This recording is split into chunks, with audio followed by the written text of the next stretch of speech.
Assalamualaikum warahmatullahi wabarakatuh.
Alhamdulillahilladzi ja'ala Ramadhana shahran mubarakan wa farada 'alaina as-siyama li ajli at-taqwa. Ashhadu an la ilaha illallah wahdahu la sharika lah wa ashhadu anna Muhammadan 'abduhu wa rasuluhu la nabiyya ba'dah. Allahumma salli ala sayyidina Muhammadin al-mujtaba wa ala alihi wa sahbihi ahli taqwa wal wafa. Amma ba'du, fa ya ayyuhal mu'minun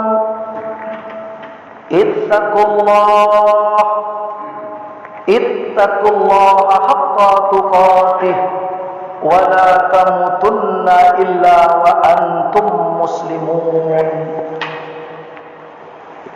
Ma'asal muslimin, jamaah salat Jumat rahimakumullah. Mari bersama kita mengucapkan syukur kepada Allah Subhanahu wa taala dengan ucapan alhamdulillahi rabbil alamin atas segala karunia, nikmat, rahmat serta hidayah.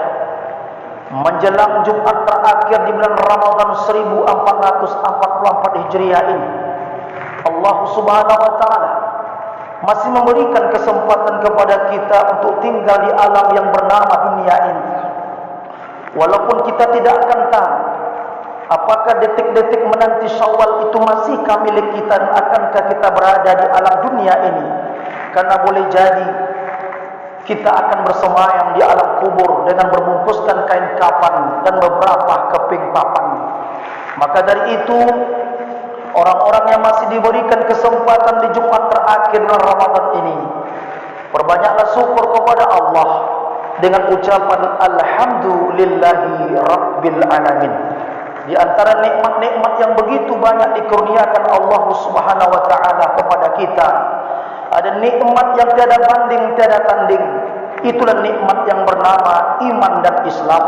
Semoga kita termasuk orang-orang yang hidup dalam kondisi beriman dan Islam, dan mati dalam kondisi beriman dan Islam, dan termasuk penghuni surga yang dijanjikan Allah Subhanahu wa taala. Amin ya rabbal alamin.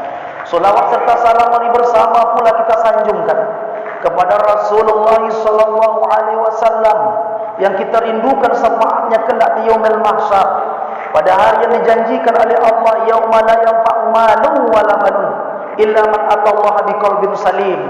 Pada hari tidak ada manfaat harta anak-anak kecuali siapa yang datang dengan hati yang selamat. Mudah-mudahan saat itu pun, saat berkumpul pada mahsyar, sejengkal matahari di kepala kita, sedangkan panas di alam dunia ini banyak orang mengeluh kesah tentang panas, lapar dan dahaganya melewati hari-hari Ramadan. Lalu bagaimana nanti di padang mahsyar? Saat itu pun kita berharap kita termasuk golongan orang-orang yang mendapatkan syafaatul uzma, syafaat yang agung dari Nabi Muhammad sallallahu alaihi wasallam, dan semoga kita termasuk orang-orang yang mendapatkan syafaat tersebut. Amin ya rabbal alamin. Melalui mimbar ini pula khatib berwasiat, mari bersama kita berusaha untuk meningkatkan ketakwaan kepada Allah Subhanahu wa taala dengan cara melaksanakan apa yang telah diperintahkan oleh Allah, dan berusahalah untuk dapat menjauhkan segala bentuk larangan Allah Subhanahu wa taala. Semoga dengan demikian tergolonglah kita orang-orang yang mendapatkan predikat takwa sebagai tujuan utama daripada puasa Ramadan tersebut. Dan itu pula merupakan bahagian yang terbaik dan terindah nilai orang-orang yang beriman, dan merupakan bekal utama sebelum kembali ke tempat yang kekal. Inilah yang difirmankan oleh Allah Subhanahu wa taala, "Wa tazawwadu fa inna khairaz zadi taqwa." Mencari bekallah kamu, sebaik-baik bekal itu adalah takwa kepada Allah. Fattaquni, bertakwa kepadaku, kata Allah, ya ulil albab, wahai kaum yang berfikir. Mudah-mudahan kita selalu tergolong kepada orang-orang yang bertakwa. Amin ya rabbal alamin. Ma'asyiral muslimin, jamaah salat Jumat rahimakumullah. Lewat mimbar ini di Jumat terakhir bulan Ramadan ini, kita pilihkan tema kita sebagai muhasabah, perenungan diri kita bersama sebelum meninggalkan bulan puasa atau Ramadan yang barakah ini, yaitu muhasabah diri meninggalkan Ramadan menuju bulan Syawal. Sebagaimana kita ketahui bersama bahwa kita telah melaksanakan puasa bulan Ramadan ini, sebahagian saudara kita ada yang berhari raya hari ini, sebahagian lain sedang tetap dalam berpuasa. Maka dari itu, seharusnya kita bermuhasabah lebih dalam lagi, bahwa puasa Ramadan yang kita laksanakan itu bukan hanya sekedar berpuasa di siang harinya dengan lapar dan dahaga, akan tetapi kita mestilah bermuhasabah diri. Apakah puasa yang telah kita lakukan itu sudah puasa yang terbaik? Apakah amal-amal Ramadan yang kita laksanakan itu telah sempurna dengan sesungguhnya? Puasa di siang harinya, tarawih dan witir di malam harinya, kemudian membaca Al-Quran, lalu bersedekah, lalu beriktikaf. Di antara 5 amal ini, entahkah telah sempurna kita laksanakan ataukah tidak, namun kita tetap menjaga diri dari hal-hal yang merusakkan puasa dan menghilangkan pahala puasa tersebut. Maka dari itu, amalan-amal Ramadan yang kita lakukan itu tentulah akan merubah pribadi yang buruk menjadi pribadi yang baik. Tujuan dari Ramadan itu sendiri untuk meningkatkan ketakwaan kepada Allah Subhanahu wa taala, dan takwa itu pula merupakan modal utama kita sebelum pulang ke tempat yang kekal. Bukankah dalam Al-Qur'anul Karim Kita selalu mendengar kalimat-kalimat takwa ini. Bahkan target Ramadan merupakan satu bulan pendidikan.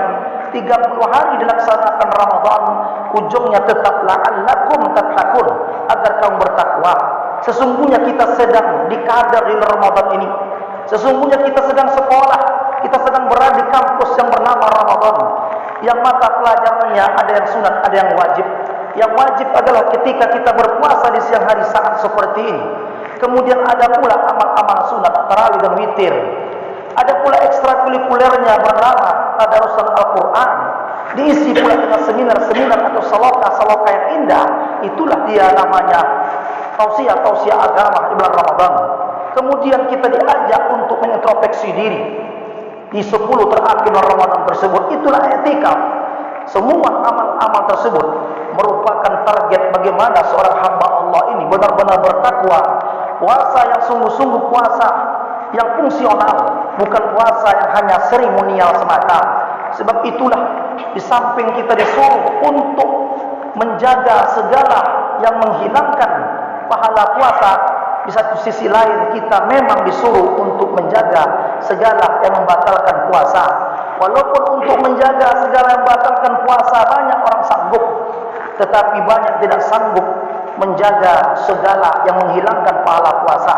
Hari ini kita sedang menjaga di detik-detik terakhir Ramadan ini dengan menjaga segala yang membatalkan puasa kita, dengan tidak memasukkan sesuatu pada rongga-rongga yang terbuka.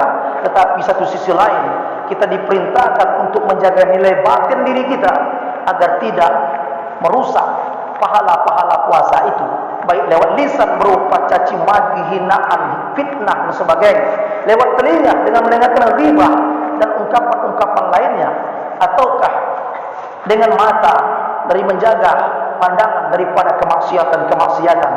Jika ini terjaga dengan baik, kita isi pula Ramadan ini dengan bulan yang penuh barokah, bukan hanya malamnya, bukan hanya siangnya, bahkan tiap-tiap detik yang berada dalam Ramadan ini sesungguhnya pun nilai keberkahan, pun nilai kebaikan. Sampai-sampai ada ulama yang mengungkapkan, seandainya orang yang sudah meninggal itu bisa dihidupkan kembali, dan mereka ingin hidup satu hari saja Ramadan, saking indahnya dan hebatnya nilai-nilai yang terkandung dalam Ramadan. Seandainya jenazah-jenazah itu bisa dibangunkan, mereka minta jangankan satu hari, mereka minta 1 jam saja dapat menikmati bulan suci Ramadan. Kalau tak dapat 1 jam, bagaimana diberi kesempatan 1 menit saja? Padahal 1 menit itu entah berapa banyak berlalu dalam kehidupan kita. Hari ini sebentar lagi Ramadan ini akan berlalu. Umpama sebagai seorang sahabat atau umpama seorang tamu yang telah berkunjung ke rumah kita dengan membawa hadiah yang banyak, kado-kado istimewa, tetapi sebagian orang tidak memperdulikan tamu yang datang ini.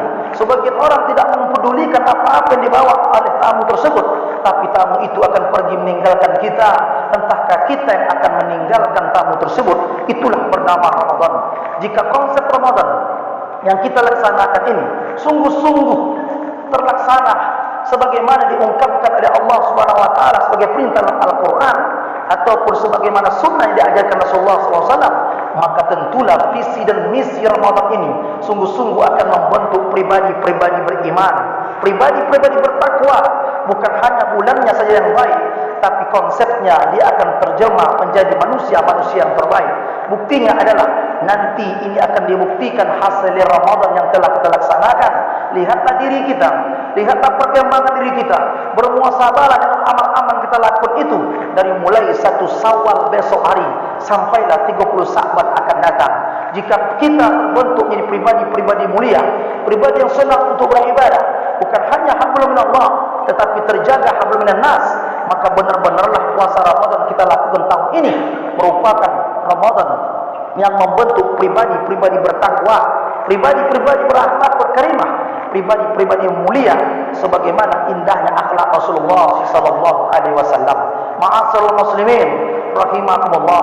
Dan itu kita diingatkan di bulan Ramadan, di penghujung terakhir di tahun ini, kita diingatkan bahwa kita sudah terlatih dalam Ramadan ini.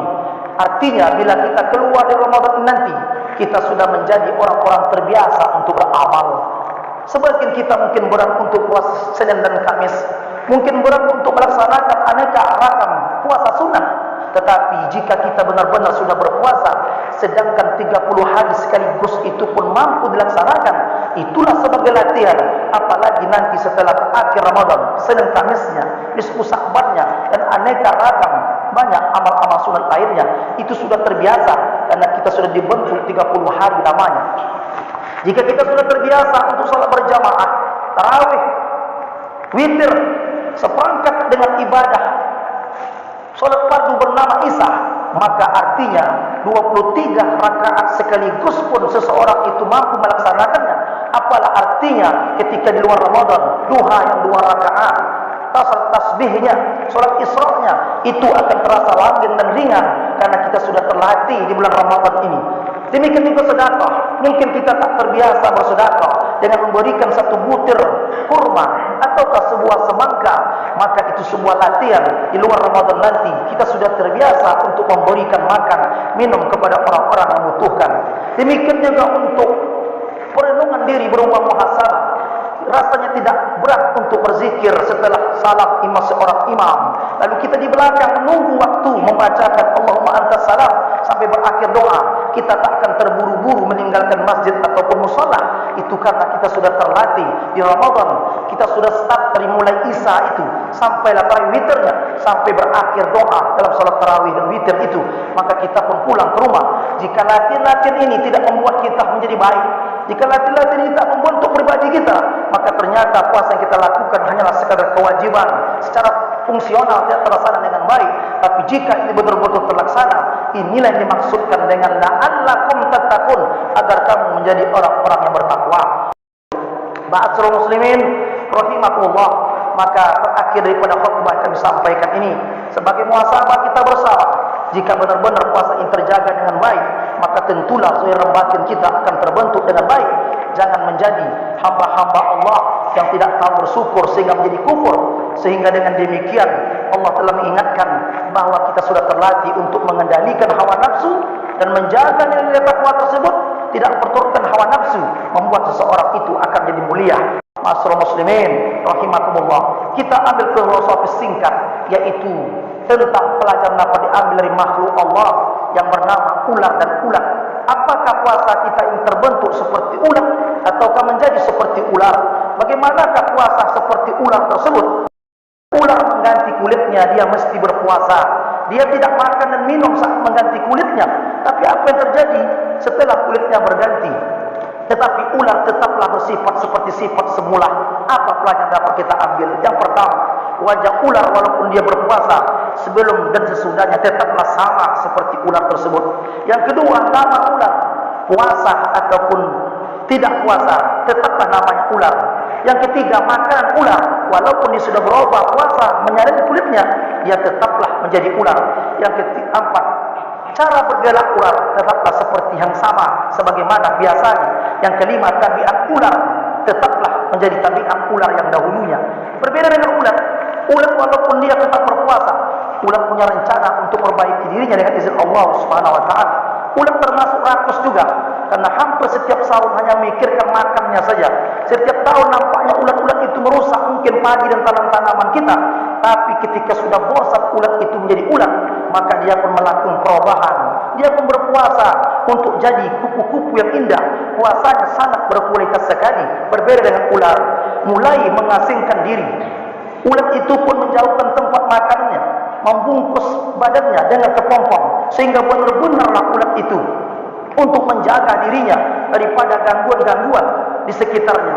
Tetapi walaupun demikian adanya, setelah berminggu-minggu ulat itu berpuasa, keluarlah ia dari kepompong itu menjadi seekor kupu-kupu yang cantik, makhluk yang baru, yang indah, yang banyak orang-orang senang untuk melihat ulat tadi yang berubah menjadi kupu-kupu. Apa pelajaran yang dapat kita ambil? Ibrah yang berharga apa yang dapat kita petik? Yang pertama, wajah ulat setelah berpuasa berubah menjadi indah. Nama ulat berubah menjadi kupu-kupu. Makanan ulat yang tadinya adalah daun-daun itu berubah menjadi madu. Kemudian cara bergeraknya pun tak lagi merangkak, tapi dia terbang di awang-awang. Yang kelima, tabiatnya tidak lagi tabiat yang lama, tapi berubah total. Ketika masih jadi ulat, dia menjadi perusak alam. Tapi ketika menjadi kupu-kupu, ia membantu kehidupan tumbuh-tumbuhan dengan cara menyerbukan sari tersebut. Pelajaran dapat kita ambil adalah apakah puasa kita ini seperti ular ataukah seperti ular? Tentunya manusia lebih mulia untuk berpuasa dibandingkan hewan-hewan yang kita sebutkan tersebut. Demikianlah khutbah ini. Semoga menjadi ibrah berharga kepada kita di dalam melewati hari-hari di akhir Ramadan di Jumat yang mulia ini, untuk menuju Syawal yang penuh dengan kebaikan, untuk saling bermaaf-maafan karena hablum minallah sudah kita tegakkan. Mari esok hari, jika Allah izinkan kita masih tinggal di alam dunia ini, sempatkan diri untuk saling bermaaf-maafan karena hablum minan nas tidak akan terlepas bila kita tidak minta izin antar sesama kita. Semoga Allah menerima segala amal baik kita, mengampunkan dosa-dosa kita, dan dijadikan kita termasuk orang-orang yang sukses dalam berpuasa dan meraih nilai takwa isi Allah Subhanahu wa taala. Barakallahu li wa lakum fil Qur'an azim wa nafa'ani bima fihi min ayati wa zikril hakim wa taqabbala minni wa minkum tilawatahu innahu was-sami'ul alim.